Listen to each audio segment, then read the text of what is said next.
C'est parce que j'ai envie de parler de santé. Qu'est-ce qu'on peut faire? Ça, toi, tu ne pouvais rien y faire. Mais encore que collectivement, on aurait pu y changer beaucoup de choses. Parce que ça fait 5 ans que j'en parle. Ça m'énerve que personne écoute. On n'a pas l'oreille. Et quand c'est pas le moment, c'est pas le moment. Tiens, d'ailleurs, sur YouTube, je vous mets un lien, là-haut, une fiche, vers l'épisode qui s'appelait Quand c'est pas le moment. Mais qu'est-ce qu'on a? Le phénomène, c'est que on est face à des gens qui sont fragiles autour de nous du point de vue santé. Alors moi, je suis entouré de gens qui mangent super bien, ils mangent équilibré, ils touchent du bois, et pourtant ils sont fragiles.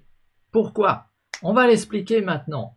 Parce que le retour d'expérience que j'ai eu, c'est que tous ceux autour de nous qui ont chopé ce virus et qui avaient une hygiène de vie et une alimentation en complément alimentaire, eh bien ils s'en sortent relativement facilement avec une grosse grippe de 2 à 7 jours, peu mal au crâne et c'est fini. Et si c'était le cas pour tout le monde aujourd'hui, on n'en serait pas en train de mettre en danger nos soignants qui vont se retrouver à être face à des charges virales énormes, alors qu'eux-mêmes sont des gens fragiles, parce que pour la plupart, ils ignorent ce que je vais expliquer maintenant.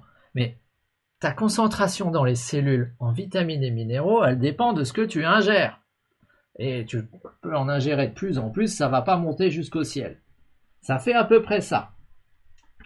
Jusque-là, rien de nouveau. Mais les niveaux de référence sur lesquels on déclare les gens en bonne santé, ils sont tellement bas, on va les mettre là. Les apports journaliers recommandés, la recommandation à la noix, ces apports journaliers recommandés, on recommande aux gens de prendre des trucs qui sont juste de quoi survivre à court terme, nom de Dieu. Ça fait des plombes que j'explique ça si vous allez sur ma chaîne YouTube qui porte mon nom, vous allez trouver plusieurs vidéos d'une demi-heure où j'explique ce phénomène, les travaux de Ames, le fait qu'on a quelque chose qui nous concentre les vitamines et minéraux pour la survie à court terme, au détriment du long terme. Mais là, ce qui nous arrive maintenant sur la tronche, c'est comme un truc de long terme, mais en court terme. C'est-à-dire que la plupart des gens n'ont pas de marge. Leur corps n'a pas de marge pour réagir. Donc, au lieu d'être en santé optimale, qui serait là? Est-ce que vous voyez la santé optimale? La santé optimale, c'est là-haut. C'est quand tu as compris que tu as besoin d'aller bien au-delà des apports journaliers de référence pour monter dans tes cellules les vitamines et minéraux de manière à ce qu'il y ait de la marge pour faire face à des coups durs comme un virus, une charge virale énorme ou des processus de dégénérescence des cellules. Donc le long terme, ça se joue de ce côté-là. Pour sortir de cette zone où tout le monde te dit « Ouais, je suis en bonne santé, je mange équilibré, ça va bien. » Ouais, n'empêche que s'ils étaient tous en bonne santé, on n'aurait pas la moitié des patients en détresse respiratoire qui a moins de 60 ans. Parce que la plupart sont en jaune, fragiles. Ce qui me met en colère, c'est que on aurait pu agir là-dessus, sur l'événement, simplement en ajoutant des compléments alimentaires qui, c'est pas un gros investissement, c'est 1 euro par jour pour avoir la dose dont dispose ma fille.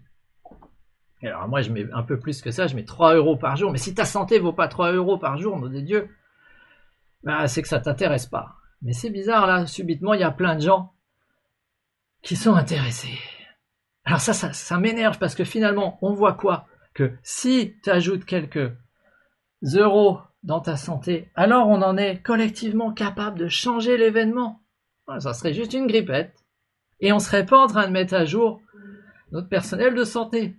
Alors d'ailleurs, tous les soirs à 20h, on a démarré il y a 2 jours, on ouvre les fenêtres et on applaudit. Donc si tu regardes cette vidéo, ce que je veux, c'est que demain soir, après-demain soir, tant qu'on sera face à ce problème-là, à 20h, tu te mets avec tout le monde et tu les applaudis. Parce qu'eux, ils vont prendre des risques. Parce qu'ils vont être face à leur charge virale qui n'a rien à voir. Et je veux dire, ils vont prendre des risques. Pour certains, ça va peut-être être vital. Donc, première chose à faire, être à 20h, applaudir. Deuxième chose à faire, attirer l'attention de notre personnel soignant, que lui aussi, il a besoin de passer de là à là. Et s'il cherche des vitamines et minéraux, moi j'en ai plein. J'en distribue, ça fait 5 ans que je m'emmerde à expliquer ça aux gens. C'est bien pour qu'à un moment donné, on puisse les aider. Et ce que je fais a jamais eu autant de sens qu'aujourd'hui.